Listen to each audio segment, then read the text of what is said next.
जब एक्ट्रेस रेखा को देखकर उस समय के राष्ट्रपति नीलम संजीव रेड्डी ने एक अजीब सवाल पूछ लिया था। नमस्कार, आप देख रहे हैं वन एंटरटेनमेंट, मेरे यानी मेघा के साथ। स्वागत सभी का दोस्तों इस चटपटी गॉसिप में। बॉलीवुड की इमराव जान आज भी उतनी ही सुंदर है। उनका नाम है भानु रेखा गणेशन। साउथ के स्टार शिवाजी गणेशन और पुष्पावल्ली की बेटी थी रेखा।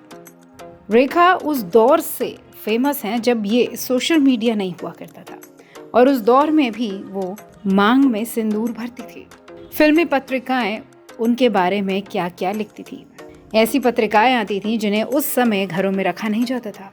तब कई तरह की जिज्ञासा लोगों के मन में होती थी, और ऐसी ही एक जिज्ञासा थी उस समय के राष्ट्रपति नीलम संजीवा रेड्डी के मन में, और उन्होंने अपनी उस जिज्ञासा को रेखा के सामने रख भी दिया।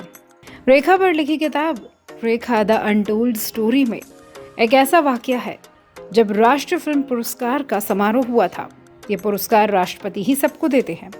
रेखा को साल 1981 की कल्ट फिल्म उमराव जान के लिए बेस्ट एक्ट्रेस का अवार्ड मिल रहा था। जब वो स्टेज पर पहुंची, उस समय के राष्ट्रपति नीलम संजीवा रेड्डी ने पूछा, आप मांग में सिंदूर क्यों भरती हैं? रेखा ने भी तपाक से जवाब दिया, मैं जिस शहर से आती हूँ वहाँ मांग में सिंदूर भरना आम बात है, यानी फैशन है। उनका नाम कई मेल एक्ट्रेस के साथ जुड़ा। सीरियस रिलेशनशिप में भी रही, लेकिन शादी हुई भी और शादी चली भी नहीं।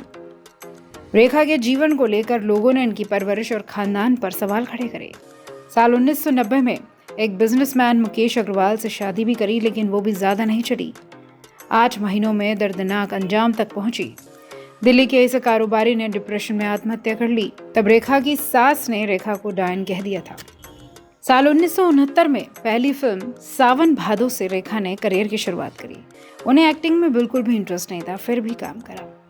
करियर की टर्निंग पॉइंट बनी घर फिल्म। रेप विक्टिम का किरदार उन्होंने ऐसे निभाया कि उनके काम को सराहा गया, और उन्होंने खुद भी एक्टिंग पे ध्यान देना शुरू करा। जब खून भरी मांग फिल्म रिलीज नहीं हुई थी, तब तक रेखा की फेवरेट फिल्म थी घर। रेखा ने अपनी कमियों पर काम करा, और वो आज भी उतनी ही जवान और उतनी ही दिलकश, उतनी ही टैलेंटेड हैं। शुरुआत में रेखा काफी ओवरवेट हुआ करती थी, तो उन्होंने योगा करके खुद को स्लिम बना लिया। डांस की फॉर्मल ट्रेनिंग भी ले ली, मेहनत करी। क्लासिकल फिल्म उमराव जान में उमराव जान बनी, खुद पर काम करती गई और हर साल एक से एक बढ़कर हिट फिल्म देती गई। 1976 में आई नागिन, 1978 की मुकद्दर का सिकंदर, 1979 की मिस्टर नटवरलाल, 1980 में आई खूबसूरत उमराव जान, 1988 में आई खून भरी मांग। ये रेखा की कुछ ऐसी चुनिंदा फिल्में हैं जिसमें वो स्टार नहीं बल्कि एक्टर हैं। 1996 में आए खिलाड़ियों का खिलाड़ी में नेगेटिव रोल करा माया का, जिसमें वो अक्षय कुमार के ऑपोजिट दिखी थी। उनकी आखिरी फिल्म 2006 में क्रिश आई थी, जिसमें वो ऋतिक रोशन की दादी बनी थी।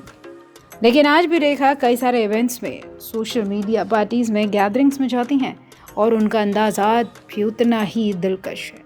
कुछ समय पहले रेखा ने आईफा अवार्ड्स में भी डांस करा था। उन्हें देखकर कोई नहीं कह सकता है कि उम्र के इस पड़ाव पर वो इतनी ग्रेसफुली, इतना खूबसूरत डांस भी कर सकती हैं। अभी के लिए वन एंटरटेनमेंट में इतना ही। आपको रेखा की कौन सी फिल्म पसंद है?